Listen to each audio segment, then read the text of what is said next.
நாட்டின் பொது சுகாதாரத்துறை கடுமையான ஆள் பற்றாக்குறையை எதிர்நோக்கி வருவதாக செனட்டர் டாக்டர் லிங்கேஸ்வரன் தெரிவித்துள்ளார். கடந்த மார்ச் மாத நிலவரப்படி சுகாதாரத்துறையில் 18,000க்கும் மேற்பட்ட பணியிடங்கள் காலியாக இருப்பதை அவர் சுட்டிக்காட்டினார். இதில் 15,500க்கும் அதிகமான தாதியர் பணியிடங்களும் சுமார் 2,900 உதவி மருத்துவ அதிகாரி இடங்களும் காலியாக உள்ளன. இவற்றை களைய சுகாதார அமைச்சு ஆக்ககரமான பல்வேறு குறுகிய கால நடவடிக்கைகளை மேற்கொண்டு வருவது பாராட்டுக்குரியது. ஆனால் தற்போது மேற்கொள்ளப்பட்டு வரும் ஆள் சேர்ப்பு நடவடிக்கைகள் மிகவும் மெதுவாக இருப்பதாக கூறிய அவர், இது மொத்த காலி இடங்களில் வெறும் 3 விழுக்காட்டை மட்டுமே பூர்த்தி செய்வதாக தெரிவித்தார். எனவே பொது சுகாதார அமைப்பு பாதிக்கப்படுவதை தடுக்க அவசர கால பணியாளர் வழிமுறையை உடனடியாக அமல்படுத்துமாறு அவர் சுகாதார அமைச்சை கேட்டுக் கொண்டுள்ளார். ஒப்பந்த பணியாளர்களை நிரந்தரமாக்குதல், நியாயமான ஊக்கத்தொகை வழங்குதல் மற்றும் தாதியர் AI தொழில்நுட்பத்தை பயன்படுத்துதல் போன்ற தீர்வுகளையும் அவர் முன்வைத்துள்ளார். வரும் 2030க்குள் சுகாதாரத்துறையின் நிலைத்தன்மையை உறுதி செய்ய உடனடி நடவடிக்கை அவசியம் என அவர் வலியுறுத்தினார்.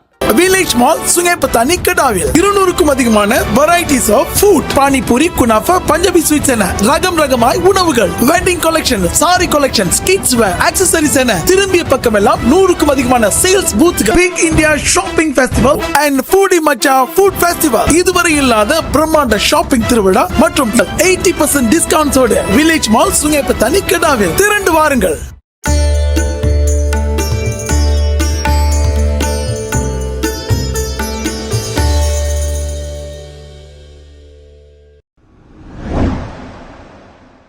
கோலாலம்பூரில் உள்ள ஐநா அகதிகள் அமைப்பான UNHCR அலுவலகத்தின் முன் திரண்ட 100க்கும் மேற்பட்ட ரோஹிங்யா அகதிகளை அதிகாரிகள் கைது செய்து தடுப்பு காவலில் வைத்துள்ளனர். பினாங்கில் உள்ளூர் வாசிகளால் வீடுகளிலிருந்து வெளியேற்றப்பட்டதாக கூறப்படும் இந்த அகதிகள் தங்களுக்கு உடனடியாக அடைக்கலமும் மறுவாழ்வு உதவியும் கோரி பேருந்துகள் மூலம் தலைநகர் வந்தடைந்தனர். பெண்கள் மற்றும் குழந்தைகள் உட்பட இவர்கள் ஜலான் புக்கிட் புத்தாலிங்கில் திரண்டதால் அப்பகுதியில் போக்குவரத்து நெரிசலும் பொதுமக்களிடையே அதிருப்தியும் ஏற்பட்டது. இதையடுத்து நேற்றிரவு 8:30 மணி அளவில் போலீசார் 4 லாரிகளில் 100க்கும் மேற்பட்ட அகதிகளை மேல் விசாரணைக்காக கோலாலம்பூர் போலீஸ் தலைமையகத்திற்கு ஏற்றிச் சென்றனர். இந்நிலையில் பொது அமைதிக்கு குந்தகம் விளைவிப்பவர்கள் மீது கடும் நடவடிக்கை எடுக்குமாறு பிரதமர் டாக்டர் ஸ்ரீ அன்வார் இப்ராஹிம் குடிநுழைவு இலாக்கா மற்றும் கோலாலம்பூர் மாநகர மன்றத்திற்கு உத்தரவிட்டுள்ளார். மலேசியாவின் சட்டத்திட்டங்களுக்கு அனைவரும் கட்டுப்பட வேண்டும் என்றும் பொது இடங்களை ஆக்கிரமிக்கவோ போக்குவரத்துக்கு இடையூறு செய்யவோ யாருக்கும் உரிமையில்லை என்றும் பிரதமர் திட்டவட்டமாக கூறினார்.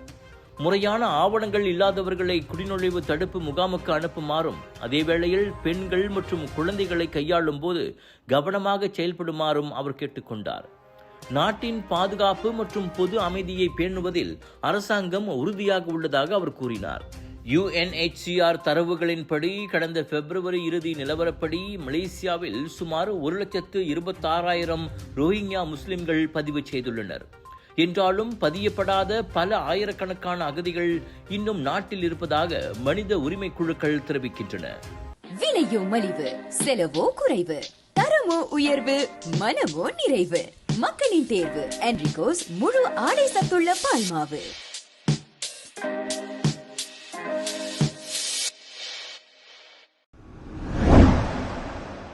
சிங்கப்பூரில் தீவிரவாத அமைப்புகளின் கருத்துகளால் இணையம் வாயிலாக சுயமாக தீவிரவாதிகளாக மாறிய 14 முதல் 19 வயது வரையிலான 3 மாணவர்கள் உள்நாட்டு பாதுகாப்பு சட்டத்தின் கீழ் கைது செய்யப்பட்டுள்ளனர்.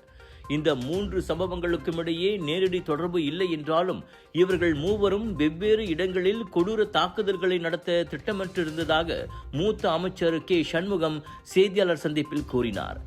இந்த 14 வயசு பையனை பார்த்தா செக் 2 படிச்சுக்கிட்டு இருந்தவன். இந்த ஜூன் மாதத்தில் பள்ளிக்கு போய் கத்தியால் சில பேரை கொலை செய்கிறதுக்கு திட்டம் போட்டிருந்தேன். அவனுடைய திட்டம் ஓரளவு நிறைவேற்றப்பட்ட படிக்கிற நிலைக்கு வந்துருச்சு.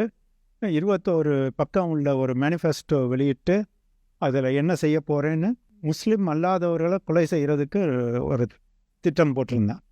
இப்போ இதில் என்ன கவலைனா 2015 11 வருஷத்தில் இந்த மாதிரி 20 வயசுக்கும் குறைஞ்ச பையங்க நிறைய பேரை நம்ம கைது செய்திருக்கோம். கிட்டத்தட்ட 23 பேருக்கு மேலே நடவடிக்கை எடுக்கப்பட்டிருக்காது. தீவிரவாதத்தில் ஈடுபடுறதுக்கு வர்றவங்க இப்போ வயது குறைஞ்சிக்கினே வருது. எல்லாரையும் பிடிக்கிறது வந்து பெரிய விஷயம், சாதாரண விஷயம் இல்லை.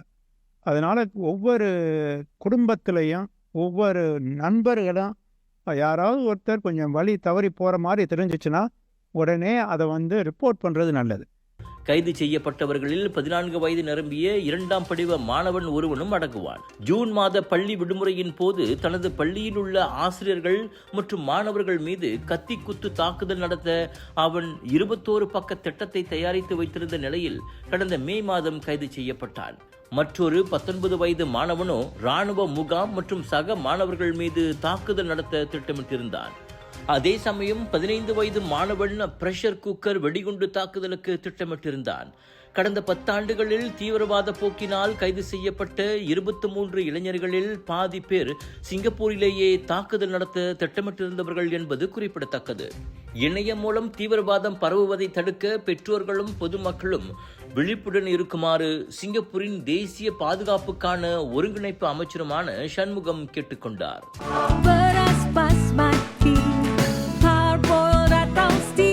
நீளமானது, தரமானது, சுவையானது, ஆரோக்கியமான அரிசிக்கு உன்னதமான தேர்வு.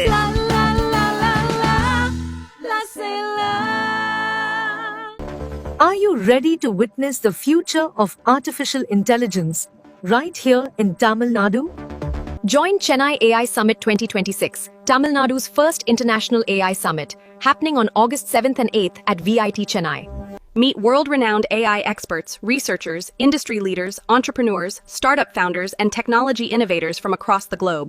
Explore breakthrough innovations in AI healthcare, semiconductor and AI, cybersecurity and AI, media and communication, and many more emerging technologies. Connect, learn, collaborate, innovate. Be part of the next wave of digital transformation. Register now at ititrc.com or call 72999-92999. Chennai AI Summit 2026, where innovation meets intelligence. இன்னும் 10 ஆண்டுகளில் பணம் தேவைப்படாது என்றால் நம்புவீர்களா? ஆம், அடுத்த 10 ஆண்டுகளில் உலக பொருளாதாரத்தில் பணத்தின் முக்கியத்துவம் பெருமளவு குறைந்துவிடும் என உலக மகா கோடீஸ்வரர் ஈலான் மாஸ்க் கணித்துள்ளார்.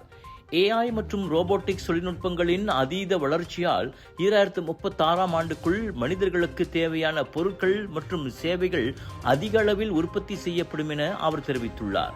இயந்திரங்களே பெரும்பாலான உற்பத்திகளை செய்யும் போது பணத்திற்கான தேவை இல்லாமல் போய் அனைவருக்கும் உயரிய வருமானம் சாத்தியமாகும். அதே சமயம் வேலை என்பது கட்டாயமில்லாமல் விருப்ப தேர்வாக மாறும் என்றும் அவர் குறிப்பிட்டார். இருப்பினும் அதிநவீன தொழில்நுட்பத்தை கட்டுப்பாட்டில் வைப்பதே மனித குலத்திற்கு பெரும் சவாலாக இருக்கும் என்றும் ஈலான் மாஸ்க் எச்சரித்துள்ளார்.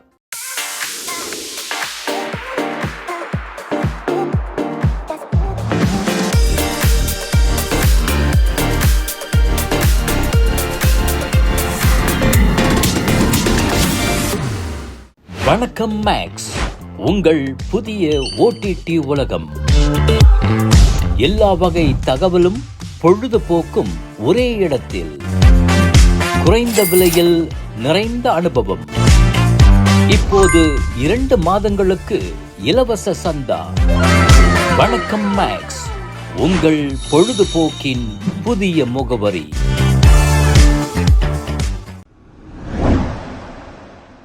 கரூர் கூட்ட நெரிசல் சம்பவத்தில் உயிரிழந்தவர்களின் குடும்பத்தினர் 31 பேருக்கு தமிழக அரசு வழங்கிய அரசு வேலை நியமனங்களை சென்னை உயர் நீதிமன்றத்தின் மதுரை கிளை அதிரடியாக ரத்து செய்துள்ளது. அரசு பணியிடங்களை கருணை அடிப்படையில் அல்லது இழப்பீடாக வழங்க முடியாது என்றும் அவை அரசியலமைப்பு சட்டத்தின் சமத்துவம் மற்றும் சம வாய்ப்பு கொள்கைகளுக்கு உட்பட்டதாக இருக்க வேண்டும் என்றும் நீதிமன்றம் தெரிவித்துள்ளது. இது போன்ற நியமனங்கள் எதிர்காலத்தில் இதே போன்ற கோரிக்கைகளுக்கு வழிவகுக்கும் என்றும் நீதிபதிகள் சுட்டிக்காட்டினர். இந்த மாத தொடக்கத்தில் கரூர் சென்ற முதல்வர் ஜோசப் விஜய் பாதிக்கப்பட்ட குடும்பத்தினரை நேரில் சந்தித்து அரசாங்க வேலைக்கான நியமன ஆணையை வழங்கியிருந்தார். இதற்கு எதிர்ப்பு தெரிவித்து நீதிமன்றத்தில் மனுக்கள் தாக்கல் செய்யப்பட்டன. மனுவை விசாரித்த நீதிமன்றம் அரசு பிறப்பித்த உத்தரவை ரத்து செய்து தீர்ப்பளித்துள்ளது முதல்வர் விஜயின் தாவேக அரசுக்கு பின்னடைவாக பார்க்கப்படுகிறது.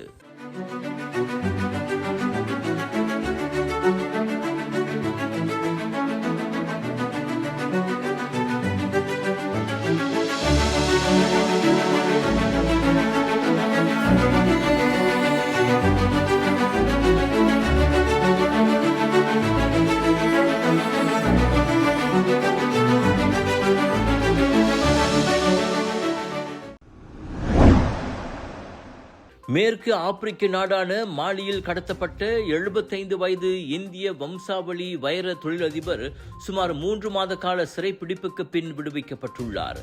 இந்தியா குஜராத்தைச் சேர்ந்த டிரு ரமணி கடந்த ஏப்ரல் மாதம் கடத்தல்காரர்களால் கடத்தப்பட்டார். ஆரம்பத்தில் கடத்தல்காரர்கள் சுமார் 100 கோடி ரூபாய் பிணை தொகை கேட்ட நிலையில் அமெரிக்காவில் உள்ள அவரது குடும்பத்தினர் நடத்திய தீவிர பேச்சுவார்த்தைக்கு பின் தொகை குறைக்கப்பட்டது. கடைசியில் சுமார் 44 கோடி ரூபாய், அதாவது மலேசிய ரிங்கிட்டுக்கு 18.77 மில்லியன் ரிங்கிட் பிணை தொகையாக வழங்கப்பட்டு அவர் பாதுகாப்பாக மீட்கப்பட்டுள்ளார். அவருடன் கடத்தப்பட்ட மேலும் 2 இந்தியர்களும் விடுவிக்கப்பட்டுள்ளனர். டிரு ரமணி தற்போது நலமுடன் இருப்பதாகவும் உள்ளூர் அதிகாரிகள் அவரிடம் விசாரணை நடத்தி வருவதாகவும் தகவல்கள் தெரிவிக்கின்றன. Big India Shopping Festival and Foodie Macha Food Festival Village Mall சுங்கேப்பத்தானி கடாவில் இதுவரை இல்லாத பிரம்மாண்ட ஷாப்பிங் திருவிழா மற்றும் 200க்கும் அதிகமான varieties of food, panipuri, kunafa, Punjabi sweets என ரகமாய் உணவுகள், wedding collection, sari collection, kids wear, accessories என திரும்பிய பக்கமெல்லாம் 100க்கும் அதிகமான சேல்ஸ் பூத்துகள் 80% டிஸ்கவுண்ட்ஸோடு வில்லேஜ் மால் சுங்கேப்பத்தானி கடாவில் திரண்டு வாருங்கள்.